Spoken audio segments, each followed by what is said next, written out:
Ex-Con Media. Welcome to Ex-Con Media, collabing with From Setbacks to Success. What is going on, bro? What's going on with you? Yo, man, I'm doing well, bro. I'm doing well still, trying to get back together here, man. Had this surgery and still kind of jacked up and behind it, but we getting better. We're getting better every week. Just got back from rehab early this morning, and yeah, man, we just do what we're doing, man, to keep pushing forward, man. What's good, man? How you doing, man? You have a good week? Man, I'm good. Yeah, another day. You know me, man. I be in the lab, man. I'm trying to get out the truck, man. You know what I'm saying? For So sure, y'all for go sure. in on and watch it long enough, and throw me a couple of likes. You ain't gotta like everything, but a couple of likes would be nice. And Likes. every like you put down is one step closer to me Yes, getting out sir. of the truck. I'm trying to get Yeah, out of yeah. For I'm trying sure. to get out of trucking, man. Yeah, like, comment, subscribe, and share. That's for sure, man. Do that, man. Let's get. Yeah. And you know what? On my end, man, I'm trying to stay out the truck, but man, it's hard out in these streets, boy. Oh, boy, I already know. Yeah. They don't really want to say that. They don't really want to say that publicly. I don't know why they're not just putting it out there. Like, yeah, it's really jacked up out here, but Yeah, we know what it is, man. We know what it is. yeah. So. I'm trying to get out and stay out. That's the thing. So that's why I'm just taking my time. When I've been told people, look, I resign. That mean I got something else. I'm doing something. I'm working on something else now. That's right. Yeah. That's right. Yeah, for sure. Yeah. For sure. But yeah, man, big up, C, man. I've been watching your content, man. You've been putting it out, pushing it out. I know, yeah, we gonna get right into this thing, man, because I know you got a hot one. Where you want to start tonight? Shit, we can jump on Kid Cudi and Diddy because we got a lot, boy. We got a lot going on. Kid Cudi and Diddy, boy, that thing got a little intense today. Yeah, man. Or should I pull? Yeah, go on to throw that up, man. Throw that up, yeah, because it's a lot of levels, a lot of layers going on. Now, the thing about what I don't understand is, right, they are offering a lot of character evidence. You know what I'm saying? Yeah. And see, normally that character evidence, I get it. The feds do what they want to do. But normally that character evidence, man, that thing don't fly, man. You know what I'm saying? It mess around and be what they call a mistrial. You bringing in character evidence. Oh, okay. Yeah, so I don't know, but they in the state of New York and the feds do what they want to do. They do what they want to do. Yeah. You know what I'm saying? So if they brought it to trial, obviously they got something. Yeah. They got something. So, Diddy probably should have went on ahead and took the time, play it out to keep a lot of this stuff from going on, man. But hey, to each his own, man. If he like it, You say if you like it, you love it. That's just how. Yeah, play your hand, man. Play. Check out a little bit of this testimony in the courtroom. Okay. About what was happening today. We're talking about Kid Cudi's testimony, week 2 in general. But right now, I want to bring on Elizabeth Milner, our long crime reporter, who is inside that courtroom for Kid Cudi's testimony. Now, one of the things I want to ask you about, Elizabeth, is we're reading the transcript, right? We're reading what he said on the stand. What was his tone like? Because I got to tell you, he was hitting one-liner after one-liner after one-liner. By the way, shows up in court, leather jacket, smoking a cigarette. I mean, this is Kid Cudi, major celebrity comes in. What was the substance of what he was saying? And I got to ask you the tone in which he was saying it. Well, obviously, I didn't see the cigarette smoking part. I was inside the courtroom when this was going on, but it was a packed courtroom today, Jesse, despite it being very cold outside today, despite it even pouring down raining this morning when I came to court today. A lot of people were inside that courtroom because a lot of people wanted to know, what did Scott Mescudi, aka Kid Cudi, really have to say. So when he walks inside the courtroom, to your point, Jesse, he was very, very casual. He had on a leather jacket. It was a little bedazzled. He had on a white t-shirt. He had on jeans, something that you kind of really don't see necessarily, especially in federal court. I mean, all the other witnesses have been in suits, even some of the escort witnesses. But for Kid Cudi, he just came in very casual, just walked right to the witness stand, didn't pay Diddy any type of attention from what I could see of him, but he got onto the witness stand and swore that oath like he normally, like all the other witnesses do. And then that's when we got into the testimony. And let me just say, Jesse, there was so much testimony. I was just writing things down and down and down again, because there was really so much. And we knew about kind of the Molotov cocktail incident, especially because it was laid out in Cassie's federal lawsuit, right? But just hearing Kid Cudi explain it from his own words were just a whole nother level, I could say. So people were laughing, right? People were laughing when he was testifying because he made that one comment that he sees Sean Combs. He had a meeting with him and said he looked like a Marvel supervillain. Were people laughing? No. Yes, people were laughing, but if you're going to ask if Diddy was laughing, it didn't seem like he found that joke necessarily funny, but there was definitely some courtroom laughter, even from some of the jurors who were in the box. They were laughing as well, too. But from what I could see of Diddy, it didn't seem like he had much laughter going on in that specific moment, which was a complete 180 from kind of his demeanor when George Kaplan was testifying, where he seemed a little more jovial. He was laughing along. But when Kid Cudi came on the stand, it felt like the smile just went down, right, and he had more of a serious demeanor and serious tone listening to Kid Cudi testify. And because, you know, Kid Cudi was providing some quite important pieces of damning evidence against Sean Combs. I mean, talk to us about his direct examination. What were some of the highlights that you took away from his direct examination? Because the prosecution, in my opinion, I was talking about it before, they're calling him not only to corroborate, I think, the account of Cassie, but to establish some of the elements of racketeering, right? The underlying crimes of maybe kidnapping, arson. Talk to us about some of the big moments from his direct examination, and then we'll talk about what the cross-examination was like. Right, because the jury has been hearing about Scott Mescudi a lot, and they've been referring to Kid Cudi as Scott Mescudi during this. So seeing Kid Cudi in the flesh, I'm sure a lot of people wanted to know, what did he have to say about December 2011 specifically? Now, around that time frame, police actually responded to Kid Cudi's then home. He's no longer in that home anymore now, but they responded to a call about a break-in at his home. So he said that day actually started with a call from Cassie herself about 5:30, 6:30 in the morning. And Cassie relayed to Kid Cudi that Diddy had found out that the two were dating, and she sounded kind of stressed during this phone call. So what Kid Cudi did was he picked her up. He took her to a hotel called Sunset Marquis. So that way it was a little safe for her to kind of hang out there and be at that hotel. But Kid Cudi at the time said he didn't think that Cassie was even dealing with Diddy at this point. Diddy had asked actually for Kid Cudi's address around this time. And one of the big moments was that Cassie was the one who actually gave Diddy Kid Cudi's address. And so Kid Cudi said he didn't know what Diddy was going to do. Then when he was at the hotel, he actually got a call, or he had spoken to Capricorn Clark, somebody that was Cassie's friend, but also somebody that had worked for Diddy. And so when Kid Cudi was speaking to Capricorn Clark,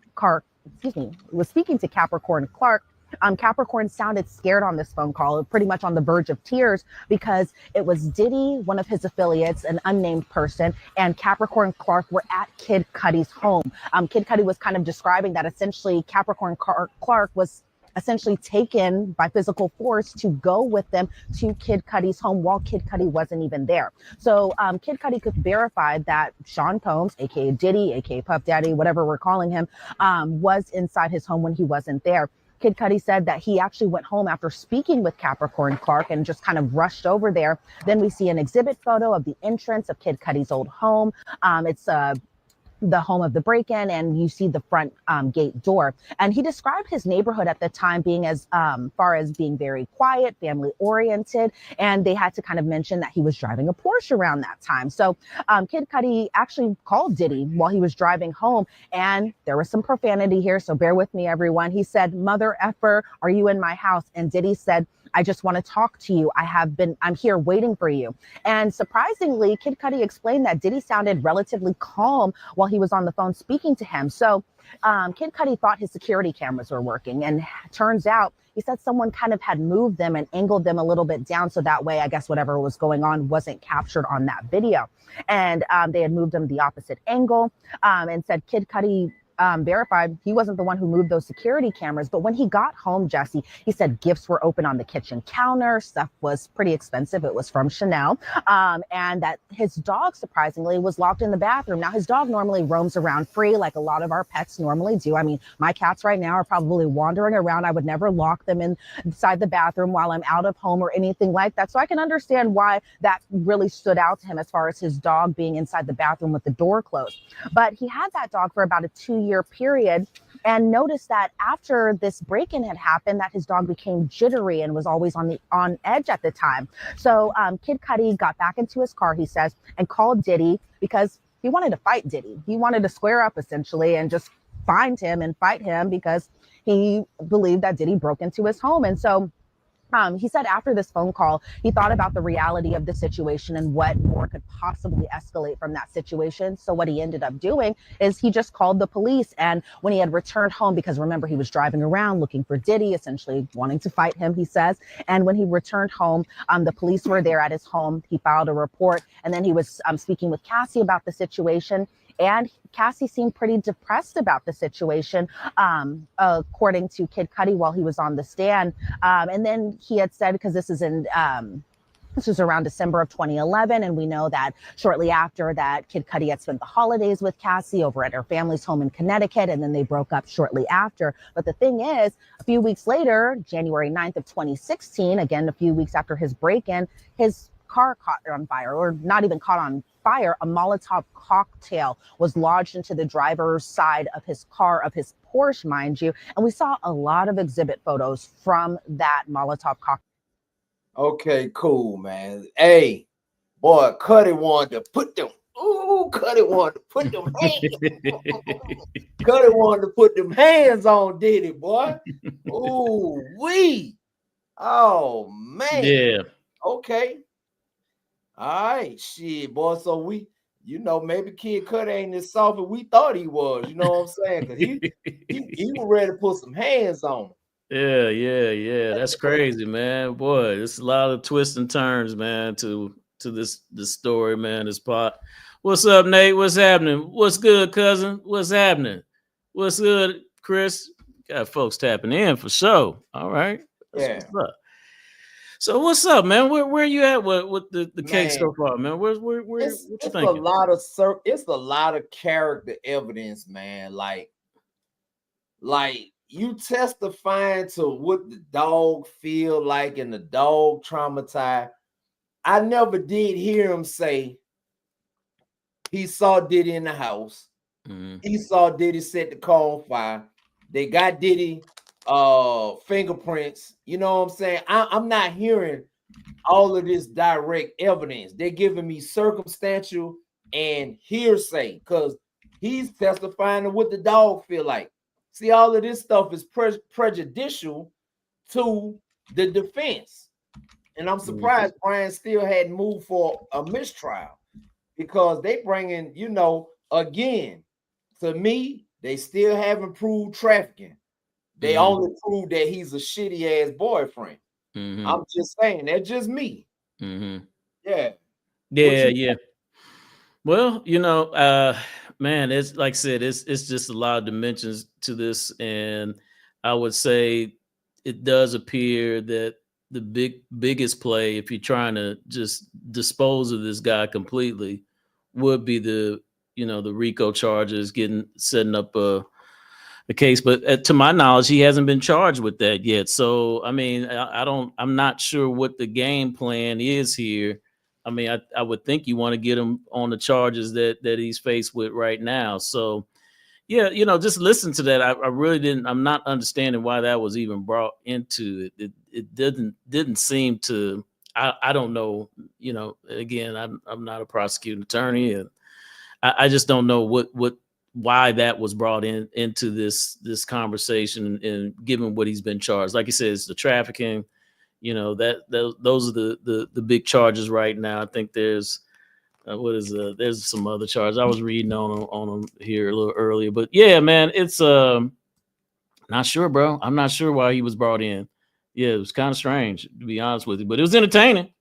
It's For sure. very entertaining for sure. It's got the internet on fire, man. Yeah. Cuddy walked up to the courthouse in jean, leather jacket, smoking a cigarette, just calm and cool. We ain't never seen him nothing else but calm and cool. You know what I'm saying? Mm-hmm. You know, maybe a little sugar here and there, and you know, hey, but he got on the stand, boy. He said he wanted to put hands on Diddy. Yeah, he said, yeah. Diddy can get this smoke breaking in my house. Diddy can get this smoke, boy. I got hands for Diddy. Yeah, hands for Diddy for sure. Yeah, he bro. did speak right afterward. I got a little short clip of him speaking right after the thingy. Let's get him in here. Okay. Hey guys. So I just want to say, man, I've been seeing all the love and support, and I just want to say thank you so much, man. People have been hitting me up the past week, just checking in, and even today, and it really means a lot to me, man. You guys are the best. I love y'all. This is a stressful situation. I'm glad it's behind me, and yeah, I love y'all, man. Big love. Go stream Neverland. He threw his little plug in there. Mm-hmm. Yeah, but hey, it is what it is. It's behind him, so you know. Besides all of this, you know, evidence that's going on, what you think? Didn't you have something from comedian and funny man Bubba Gump? Yeah, you know, because one of the conversations that I at least thought about, you know, when this trial and the charges first came up, because before a lot of the other details have come out about it, I was starting to think, you know, how is this different than what Hugh Hefner was doing, you know, back at the Playboy Mansion back in the day, you know, and then, you know, my natural mind in some cases starts to thinking about, is this just something that, you know, it's cool for the white man to do it, but not cool for the black man to do it, and as far as how he's living. So I did a little research on it, but let's start with playing some of the, I want to run this clip by you, Bob, the comedian, online comedian Bubba Gump. He's hilarious, but he dealt with this real quick, and I want to play this clip. Yeah, because see, it might be some underlying issues. We don't know. You know what I'm saying? It might be some underlying issues. All right, let's run this. When it comes to getting to market in a more quick manner, popular pace helps us move quickly. Oh man, quick free plug. Trial. Morgan Freeman, P. Diddy. I've been following the trial of what's going on between him and Cassie, and goddamn it, it's a freak fest going on. Diddy, like the cum of another man to be put on his nipple. God damn it, I don't know what's going on no more, but it seemed like to me Cassie love what was going on. Now, I'm just saying, y'all can say what y'all want to say about Puff, but what I seen a woman that liked this shit. Maybe she was manipulated, maybe she was, maybe she wasn't, but she liked what was going on, and she didn't do a goddamn thing to stop it. She didn't do a goddamn thing to stop it, because she could have stopped it. She could have left. She could have left on her own will, but she didn't do it. Why? Because she wanted money and fame. Now tell me I'm lying. Letting another man come on you, and you take the cum and you put it on P. Diddy nipple. Diddy, your goddamn kids at this trial, you nasty son of a. You got daughters. They listening at the filth that you was doing, dog. I understand you want your family there, but my daughters, they can't be in this trial. They cannot. Daddy a freak. Daddy a nasty mother. Daddy like men. You know what I'm saying? They always thought daddy like women, but now you like men too. You getting down and dirty with men. With men. You liked it. Cassie, You like the golden shower, nasty ass summer, y'all. All this time, Diddy used to come on the Breakfast Club and all the other podcasts and speak love. Boy, you should have been speaking gayness. You Living your to truth. apology, Diddy. Golly. Oh, bro, you bisexual, dog, and that's okay. That's just what you are. It's okay, bro. It's okay. Nothing wrong with that. That's what you are. But you in denial. Now we all know it's out there. It ain't no speculation no more. It's out there. You should come out the closet, bro. Yeah, come on out, love, and let the people know you like that ham. And you gonna get, and it ain't got to be Thanksgiving for you to get the ham either. You want ham each and every day. You in jail cell right now? I know you getting ham. I know he getting ham. Y'all can't sit up here and tell me Diddy ain't getting ham. He getting it. And that's what's going on. Y'all can say what y'all want to say about him. Need to be in jail. Well, Cassie need to be in jail too, because she was participating in the nasty, filthy ass acts. And like I say, P. Diddy ain't the only celebrity that's freaky. It's a lot of more freaky motherfuckers out here in the world, and it's gonna come to the light. But you can't go to jail for being freaky. I understand if he was trafficking women, if he was abusing women and drugging people, I understand he should be in jail. But you shouldn't be in jail for being a goddamn freak. Last time I checked, Hugh Hefner was a goddamn freak too. Hugh Hefner was fucking with them 15, 16-year-old girls too. But y'all didn't think it was a problem. You thought it was cute. He was putting them in magazines. Well, he should have been in jail too. But he died. That's okay. Well, let's go and dig up his grave and goddamn it, and put some handcuffs on the dust. Damn right. Eye for an eye, tooth for a tooth. Come here. Yes, indeed. All right. Oh, Bubba Dub, man, represent, boy. He got some takes, boy. Boy, that's a fact right there, boy. No lies detected right there. No lies detected, boy. None whatsoever. Yeah. Hey, jeez. And that's been my biggest point, man. Cassie was there for 10 years. Ooh, man. It only became a problem when she was only going to be the toy. She wasn't going to graduate to being the wife. She wasn't going to be the wife, the main piece. She wasn't going to be that status symbol. When she realized that she was never going to get above where she was at, that's when it became a problem. Other than that, she's a co-conspirator. Oh, wow. Okay. Yeah. So yeah, I've gotten some opinions on this, man, and they're a little counter, and I get it, because I think as men we tend to lean that way, and here's the thing, and this was one of my conversations that I had earlier. I'm not going to allow somebody to do something that I am fundamentally against. I would say, if this is my take on it, this would be the equivalent of just because you were in prison, locked up, some man's got some freaky fetish about, doing certain things to other men while he's there, just because, quote unquote, he has, power or some, maybe bigger than you or whatever, or, stronger than you, whatever, that you're just going to allow that to take place.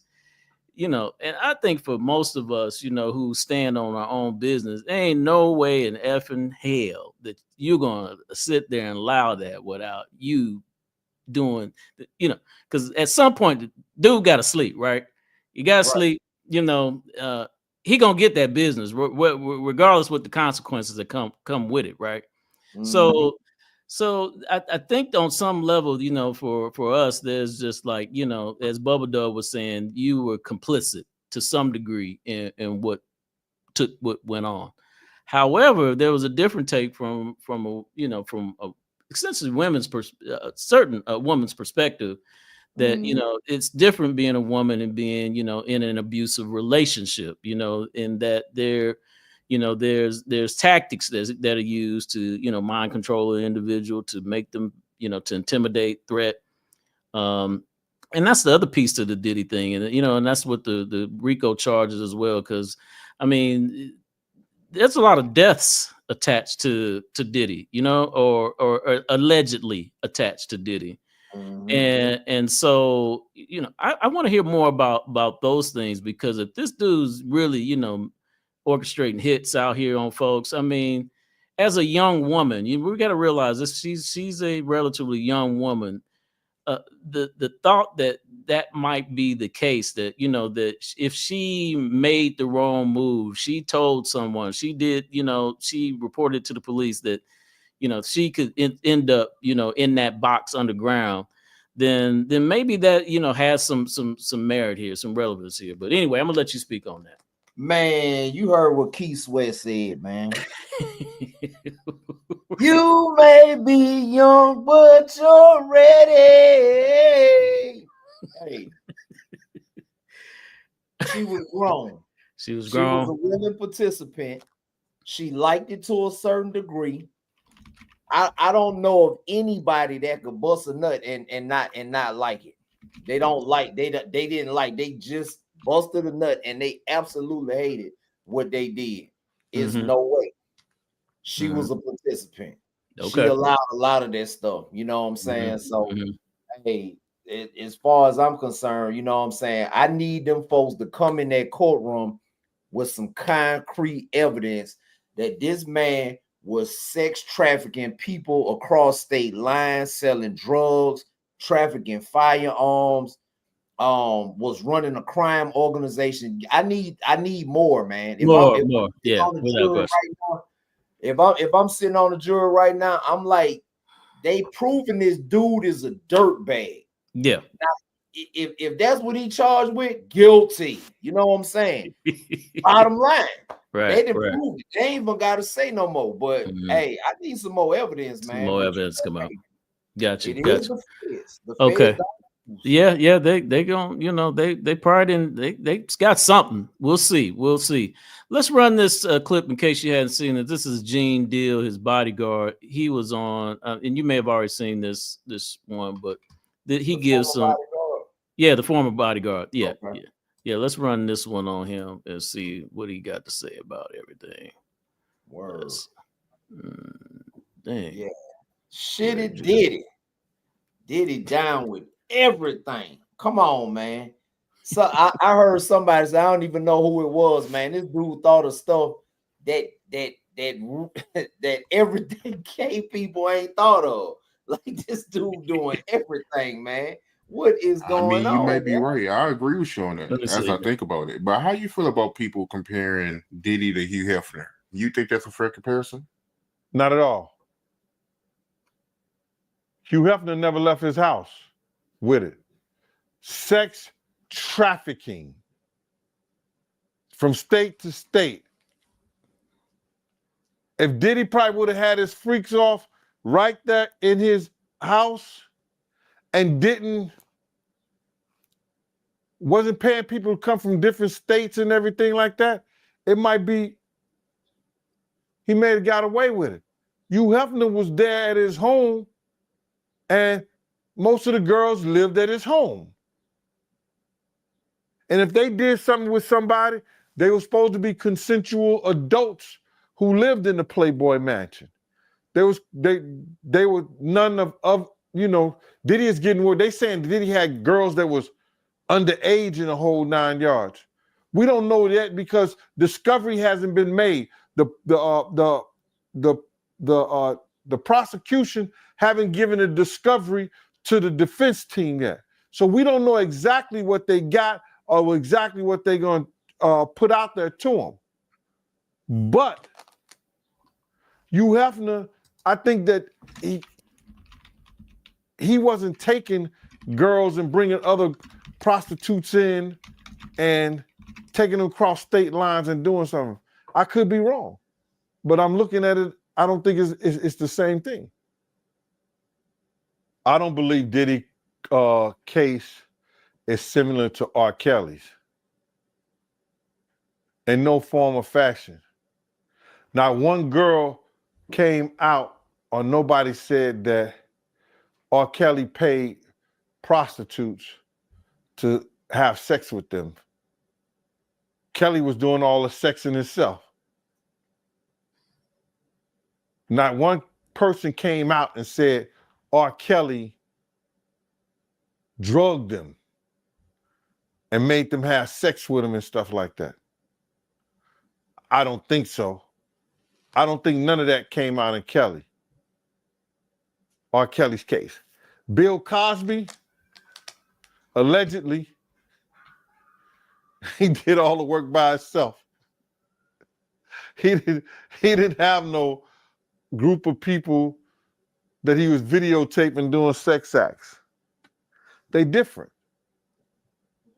Epstein, though he was doing the trafficking in the whole 9 yards of young girls for sex like that, he did it on a private island. And it may have some similarities to Diddy. It may be that Diddy took the blueprint from Epstein, but Epstein didn't get caught with the baby oil. So that might be some similarities between him and Epstein. But R. Kelly and Cosby, I don't think there's any similarities to that. Yeah. I don't know. He might got a point. Yeah. But I'm gonna say this about what he said. Now, everywhere I didn't been to, at least I've only been to trial in the state of Louisiana and the state of Georgia. So I thought that he said something about the prosecution hadn't disclosed certain evidence to he's already on trial. They had to do that within 10 days. So whatever they have not disclosed, it won't be allowed in their trial because they had 10 days. They had to do that 10 days before the trial started, unless it's different in the feds. I don't know, man. Them folks do what they want to do, man. they just do. Yeah, feds move way different, man. Yeah, but yeah. So, but go ahead. Were you finished? Yeah, go ahead. Yeah. So yeah, this is like I said, we're gonna see where this goes, man. But this Gene, deal, the former bodyguard. Again, I'm not sure where he was going with all of this exactly, but and again, I do think this is more, if you're going to make comparisons of other high profile cases like this, I think the Epstein one definitely seems similar.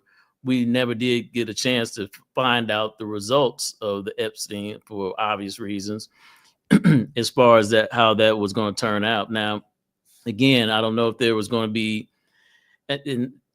there was not going to, as far as Epstein, I don't know that they were going to be racketeering charges, but I know the sex trafficking was part of it. And I'm not sure where that was going, but definitely he sounds like this is the one he pulled out of all of those out of that playbook.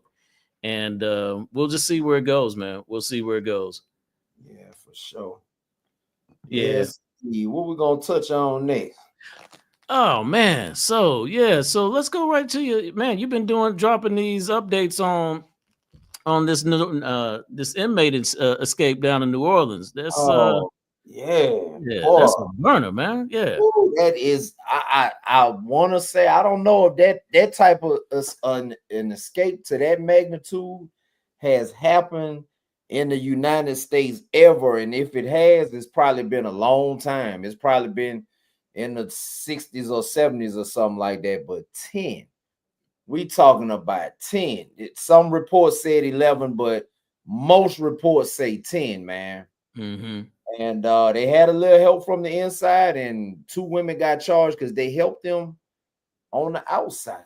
Yeah. Do you have your clip from it, man? I really like your takes on you. I know you've done several on this one, on this topic, but I'd like to run at least one of those back if you got it to pull up.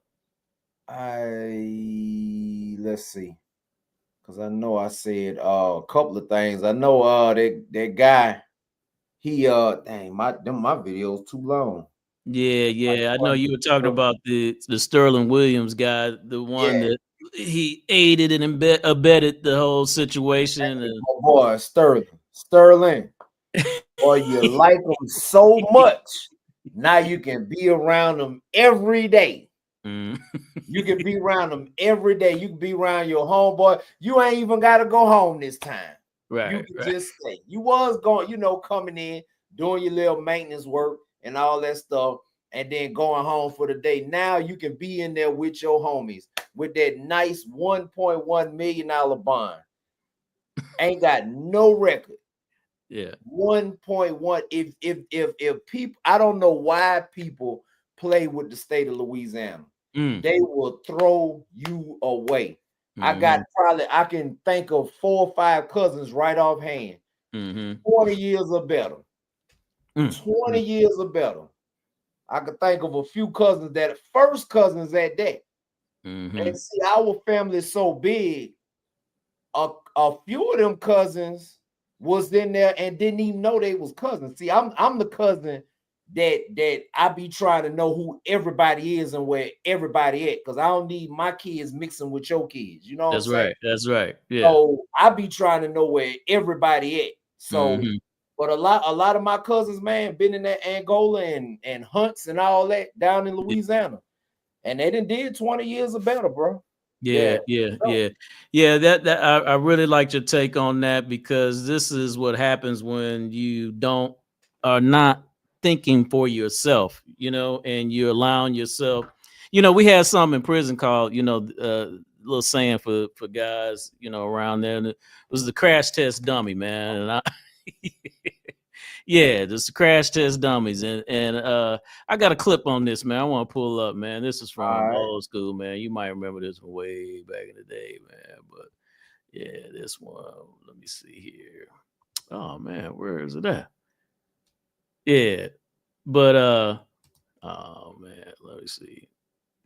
Yeah, but oh, here it is. Here it is. Let's run this. This is. It's the incredible crash dummies. I feel like a wreck. Free! When dummies get behind the wheel, it's their job to crash. I'd like to see you do that again. Whatever you say, kid. Crash! With a crash car, they meet everything head on. I just love going to pieces. Don't you be a dummy. Buckle your safety belt. And leave the crashing to us. The incredible crash dummies. Each car comes with special dummies.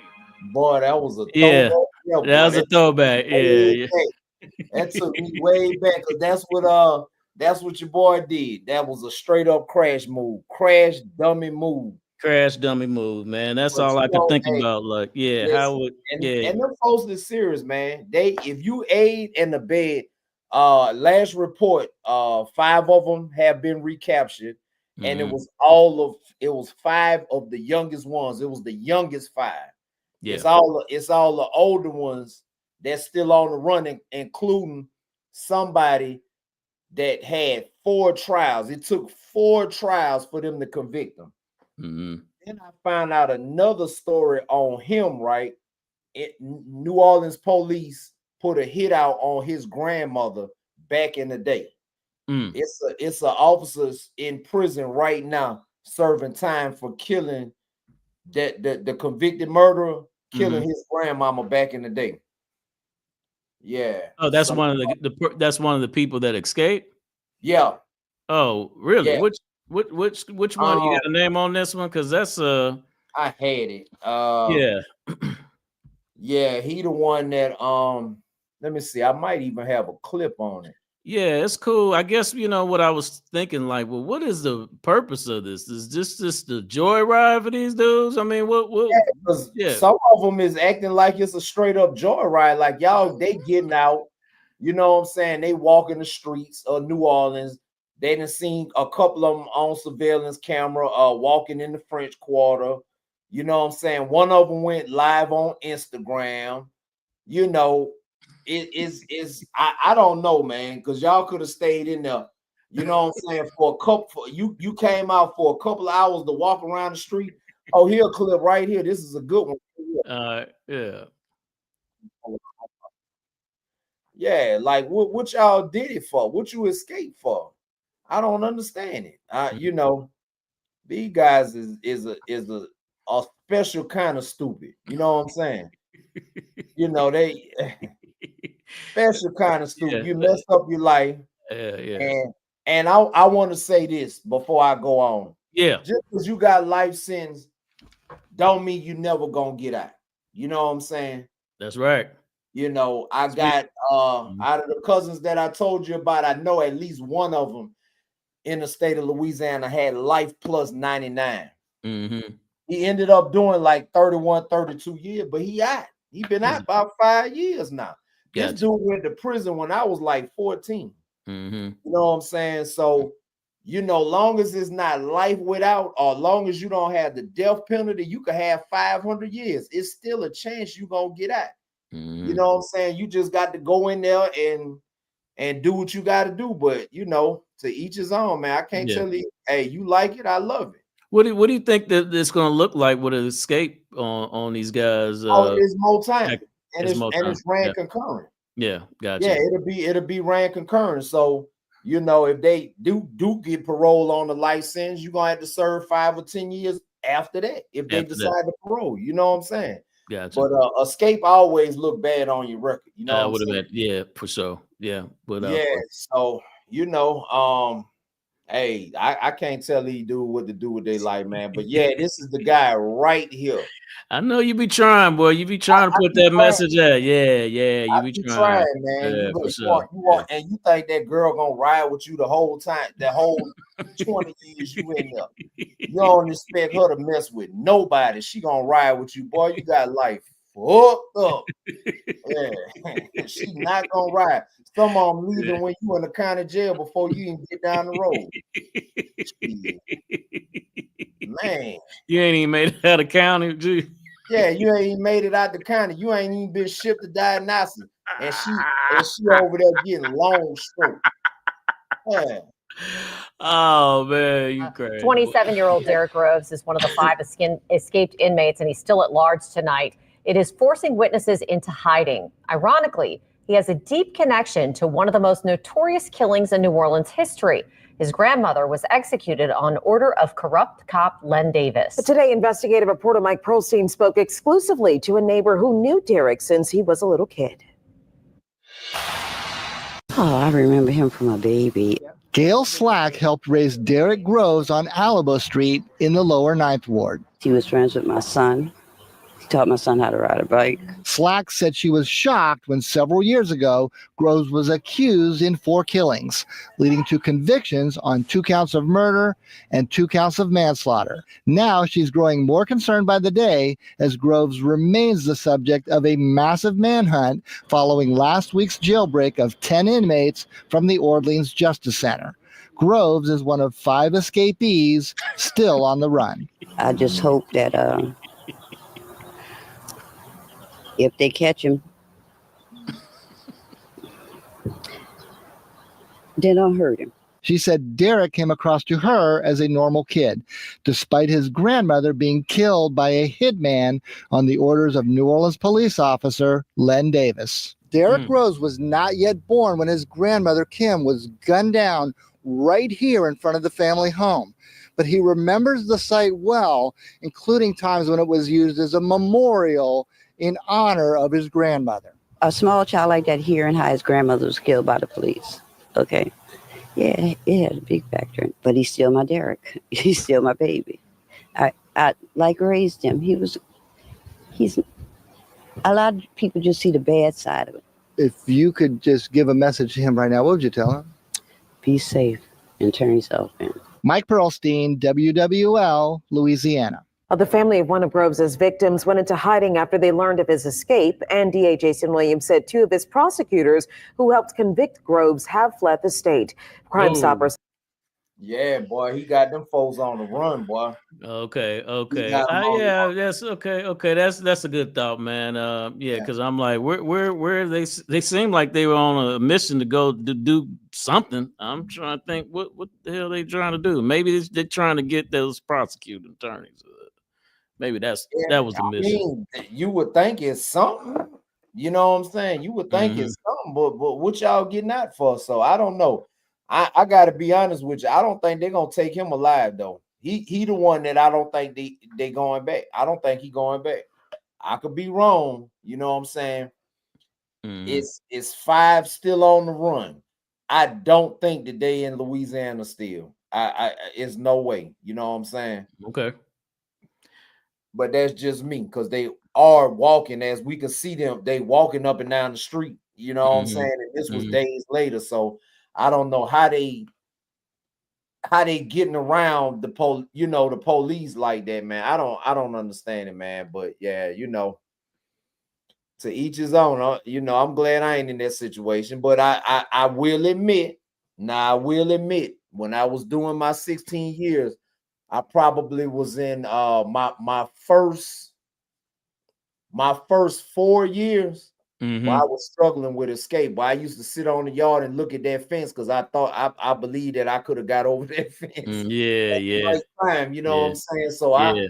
I understand it, and I understand it too. Yeah, that thought does come across, man. When you like, yeah, what do I need to go down to Mexico? I need to make a move, but staying in this box for this little stretch. Nah, I'm not trying to do that. Yeah. So now, at the time, I only had one child, and he was the only reason why I didn't do it. Other than that, I'd have been gone. You know what I'm saying? I'd have been gone. But yeah, then the next spot after that, I had freedom. I was outside the gate. Now this was probably like 5 years in with Chris. You know what I'm saying? But Chris will tell you, gonna come up one day. He said, put that on the screen, G. He said you escaped to the child hall. Yeah, I escaped every day and came back. I escaped every day and came back. Yeah. Yeah, but yeah, man, we was having a time of our life. So at that point, it wasn't no sense in escaping because everything we was trying to do, we went outside the gate, we did it, and then we came back in. You know what I'm saying? Straight to the gambling table. So by that time, when I got there, I only had 5 years in. By that time, boom, 5 years had passed by, and now I got 5 or 6 years left. You know what I'm saying? So yeah, for sure, man. Yeah, that's definitely doesn't seem. Again, who knows what the game plan was on this, but at the end of the day, I'm so glad that I didn't allow those thoughts. I've heard of people, going on the run, not escaping, but just going on the run, and it's almost like you just you're delaying the inevitable in a lot of cases. I mean, I don't know what the percentages are. I need to look that up. But percentage wise, just how many people get away from the police, and I would imagine it's probably way less now, given all it's cameras everywhere, man, and it's just I'm gonna tell you who did it. Like no other, and that was Eric Robert Rudolph, the abortion clinic bomber in 1998. He bombed that clinic. Like I wasn't even in jail a month at that time when he bombed that clinic. So that was in 98. He was on the run for a long time. My boy went straight to the Appalachian Mountains, boy, and was out there with the animals for like 5 or 6 years. You know what I'm saying? If you're not willing to do that, you might well stay your ass in there and do that time. You know what I'm saying? You got to forget about everybody. If you go on the run, you got to forget about everybody. You can't never have no phone. You can't be behind the wheel. And you got to pretty much change your whole appearance. You know what I'm saying? But the average person don't have what it take to go on the run, and that's resources. You know what I'm saying? You need a lot of financial resources, but man, the feds is so advanced with these flock cameras and everything. It's probably virtually impossible unless you doing it like Eric Robert Rudolph and you going in the woods, and I mean deep in the woods, and just never seen or heard from again. Yeah, then that doesn't, at least for me, that's not a life. I would have rather just gone and get the time on behind me, and then have what I have now, which is my freedom back. So I don't have to worry about those things like that. And and because that just doesn't seem like any way to live. There's probably a constant sense of paranoia about everything. You know, who's pulling up, why they pulling up, who's going. You know, like you just it doesn't seem to be something that is worth that sacrifice. So I say go on and knock them years on out, man. Oh, for Yeah, sure. yeah. We got Tory Lanez, man. We gotta talk about you know anything about that Tory Lanez situation, man? You What you know, think a about that? little bit, man. You know, just a tad. But you know, you stay on top of this stuff a little harder than I do. But yeah, I'll play a video right quick. Let me see. Okay. Let's see. In this Tory Lanez situation, we go with this. Thank you very much, Chris. Thank you for having me. It's an honor to be here. Well, listen, this is the job, is to make sure that there is fairness under law in this situation. And with your son, there's now a question mark. And you're not a lawyer. It's not why I'm talking to you. My understanding is it's gotten bad enough for him on the inside after this stabbing that it is a miracle that he survived, that now he's being moved as we speak. Is that true, sir? And what does that mean to you? Yes, that is correct. It's one of the things we've been concerned about, but he's being moved because it's a part of the prison's protocol. That when a situation like this happens, I think they believe it's better for him to be in another facility, and so he is being moved as we speak. One of the things, of course, we're concerned about is because my son is a high-profile person, and when things like this happen, there's always some kind of weird news going out trying to spin it to be something else. You know, maybe he went crazy in the prison and they moved him. You know, there's a lot of stuff that happens, but the truth being that he is being moved right now as we speak, and we have concerns because, number one, he has just been discharged not many days ago from the hospital, and he was discharged with 14 stab wounds, an incident that collapsed his lungs that, again, thankfully, he is recovering, he's doing well, but now he has to take a 3-hour ride. And he is the victim in this situation. Those are the things that really concern me. He is the victim. He never provoked this incident in prison. And anybody that knows him, in fact, I've met many people going there to visit him, my wife and I, that will tell you that he is someone who is liked. He's not someone who's a troublemaker. I was with the COs, the correctional officers, in the hospital where he was taken after this incident, and the COs spoke to me. They said when they heard on the intercom that they had to transport somebody to the hospital, it was him.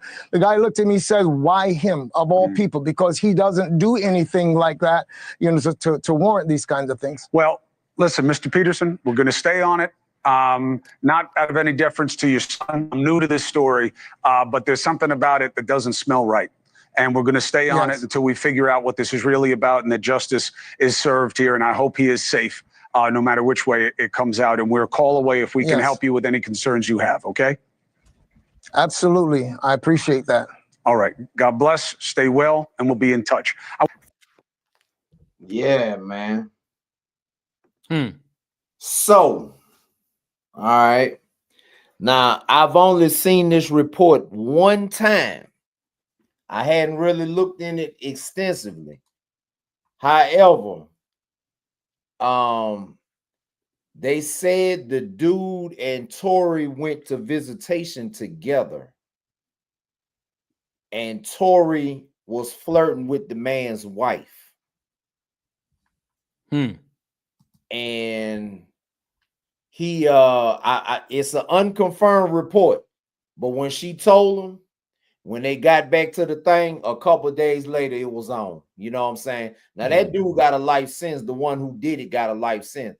Now I don't know if that's the real story, but I did hear that floating around out there. You know what I'm saying? So, and a lot of times I know from my experience in the visitation room that happens. Stuff like that happens. It does happen. Like guys will really will try you. You know what I'm saying? Because you never know what look she giving you. You know what I'm saying? So I Yeah, don't. and that's tough. You know, he is a high profile, well known celebrity. It might have just been she's just in awe that he's in the visiting room. So it may not have been any more serious than that. So, but like you said, you know, you just when you behind that fence, man, anything and everything is game on. It's possible, man. You Oh yeah, just don't come on, know. man. Yeah. 14 So times. yeah, 14. yeah. You And know, he survived. yeah. Two And it's collapsed lungs. Where is he breathing at? yeah, How is he getting his oxygen? You got two collapsed lungs, not one. yeah. Shit. So I mean, it's you know, and it could be over what we would see out here as minor offenses. You know, some shit over the the remote in the TV room, or some basic stuff, man. I mean, about whose chair whose chair you sitting in, and I mean, it's just a lot of different things and different ways that can pop off. You know, we know the obvious stuff. You know, we know about when it comes to owing debts and just a variety of other things that would cause stuff like that. You know, these types of incidents to happen. But Prison yeah, politics. Yeah. prison politics, the But whole yeah. some people say it's a conspiracy because now evidence is coming out that he really didn't shoot the girl in the foot. You know what I'm Okay. saying? So it was I heard a video of her responding to that. Let's see. She responded to the reports that he's saying that he didn't shoot. Let me see it. Dang, finding it is probably gonna be hard. Yeah, finding it probably gonna be hard because I seen this a little saw it a while ago. Yeah, it was a couple of weeks ago. Okay, Chris says he said because they have evidence showing that the fingerprint on the gun that shot Meg was her friend Kelsey. Damn. And he said they put a hit on him. Yeah, that's what they really saying that That's what this was about. Okay. Yeah, that's what some say. So and who would be they? Just out of curiosity, just reports, man. I've been trying to figure out who they is for a long time, man, but I still can't figure out who they are. You know what I'm saying? So but I know she did. Dang, I can't find it. Chris said his dad said in the beginning Jay-Z was behind the setting up. Right, that's what they saying too. Hold on, let's see. This might be it.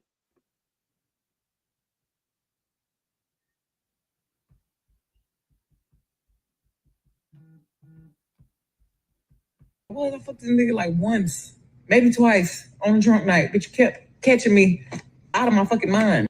Yes, bitch, I lied to Gail King, bitch. First of all, I didn't know that bitch was even gonna ask me about that shit, but she's always want to talk about this shooting. Why'd you ask me about fucking Tory? That's not what this is about. Even if I was, I fucked this nigga like once, maybe twice. That's not what I was looking for. Hold on, maybe Just briefly walk us through what happened that night. It starts you're at a party at Kylie Jenner's house. So that ain't it. I had went there and we were just hanging out and I was ready to go because I had been there all day. Yeah, that's not it. But she basically said that they lying. She's saying that he shot her. You know what I'm saying? So whatever, regardless of whatever the evidence is, she's saying that he shot. She know for a fact he shot her. Period, point blank. So we gotta take that for what it's worth. Yeah. Yeah, a lot of crazy stuff going on, man. But yeah, regardless, man. I definitely would like to get the update on this story, and prayers up to the guys and his family. Looks like his dad is deeply concerned. I understand that, and what's crazy about that, there's really not a lot that you can do. Definitely not at this point, other than pray for him and you know, hope that he does recover fully from the incident. But yeah, it's tragic, man. That these types of things can and do happen, you know. And but again, you know, the truth. Some of this is in the details of actually what happened. And so Oh, here it go. Here it found go. it. Okay. Yeah.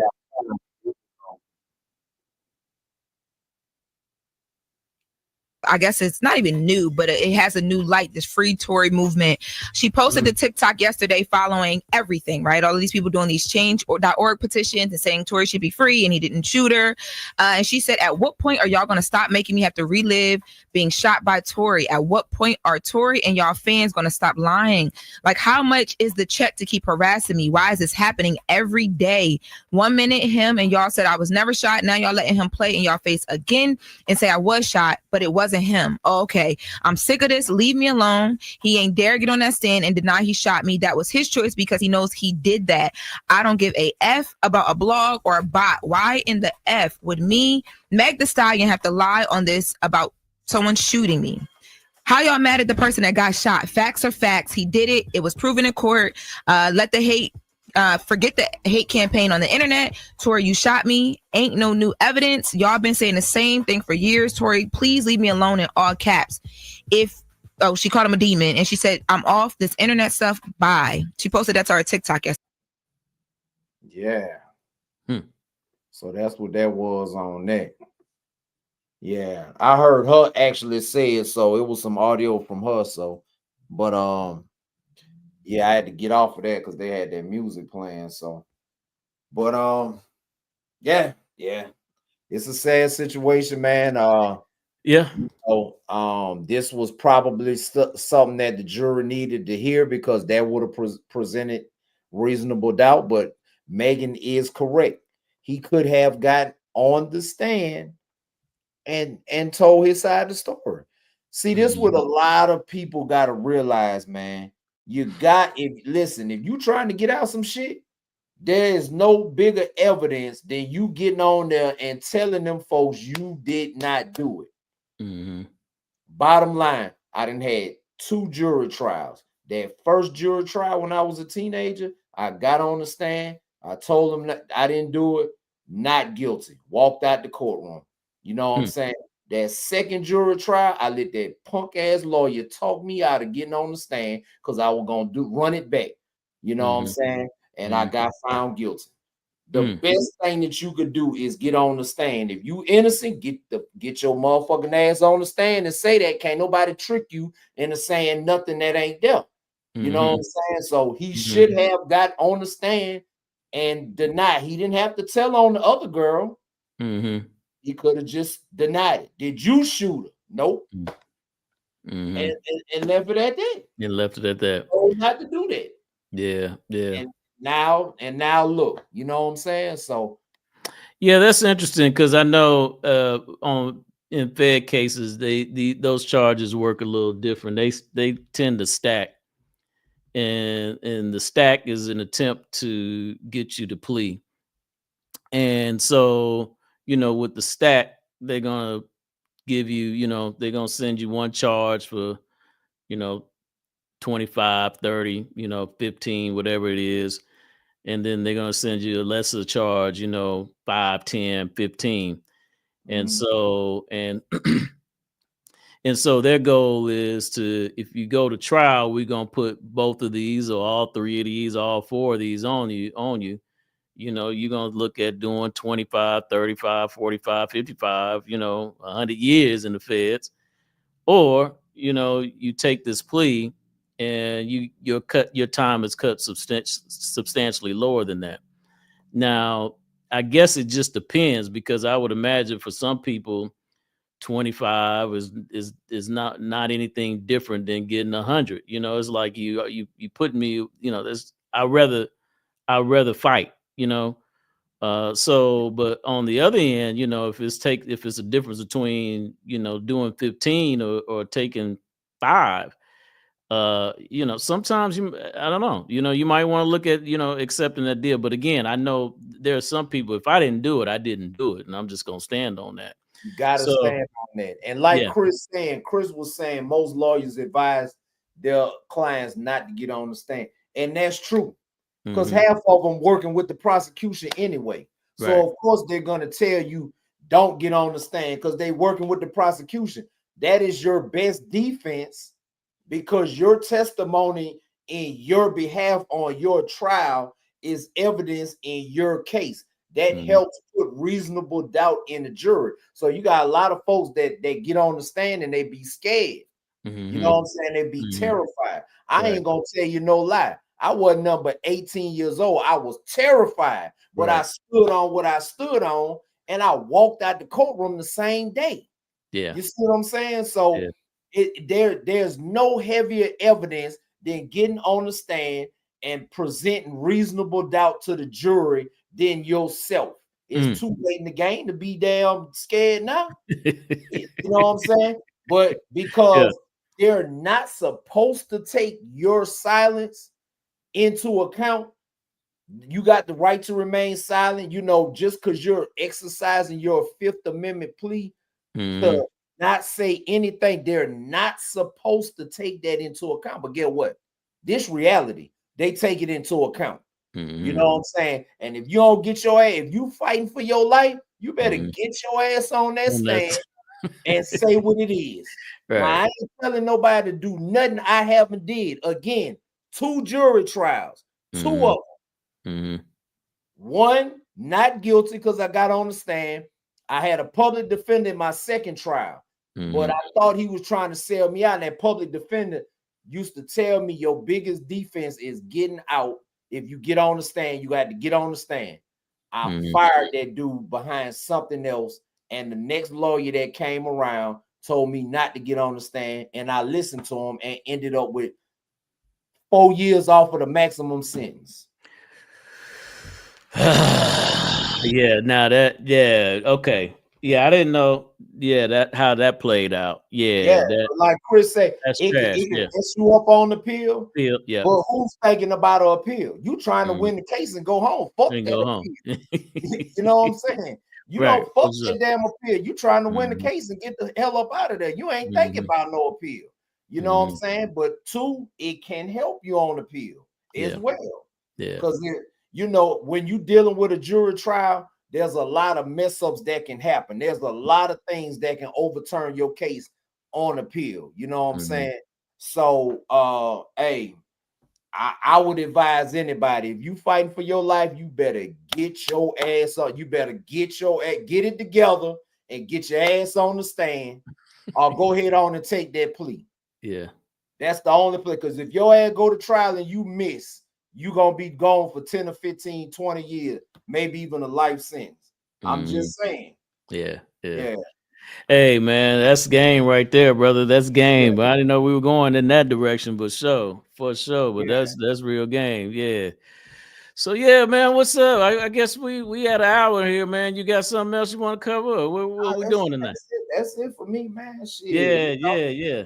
Yeah, Okay, we let just me check keep on watching the Diddler, and you know, the Diddler on trial fighting for his life, and you know, and I did hear one funny thing, and we ain't got to go into it, but they say Big U, all his attorneys have got off the case. So guess what he gonna do? He gonna represent himself. That should be a shit show right there. That should be a good one right there. Yeah, that's gonna be a entertaining. Right Yeah. Well, that's the Fed's gonna slice him up. Yeah. He's gonna give. He's giving us conversation now, right? For sure. Yeah.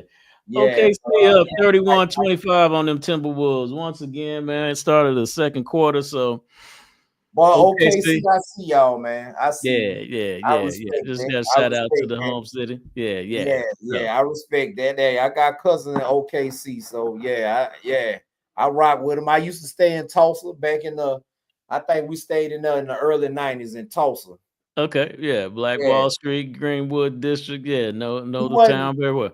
We was on the south side, like close to Oral Roberts University. Yeah, I know. Yeah. Because the church at the time was Victory Christian Center, and Mhm. I went to Jinx High.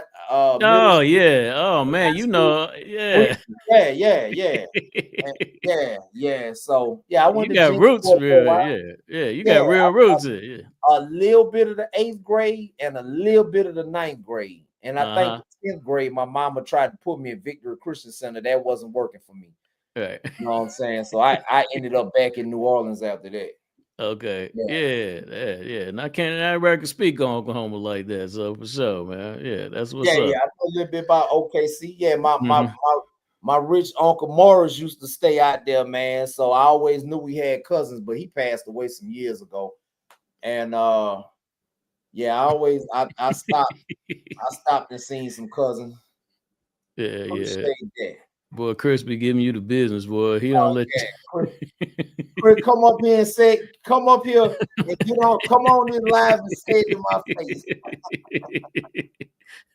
Oh man. Yeah. Yeah, I can't mess with you tonight. Cause we be playing Madden. We go at it. We go All at right. it on Madden. I can't mess with them tonight. I gotta get up too early, man. That's what's up. Yeah. Yeah. All right, but I'm gonna get in and watch this game, man. But yeah, as always, brother. Appreciate you, man. You know, Yeah, for rocking sure, with you. man. Yeah, Hey, XCOM Media, man, for sure. stay out them streets. The streets dead. Yeah. The streets is dead. All Yeah. right. Stay out the damn street, man. Find you something to do, man. Stay free. Thank you for tuning into XCon Media. Go right ahead and subscribe to the channel. Hurry up!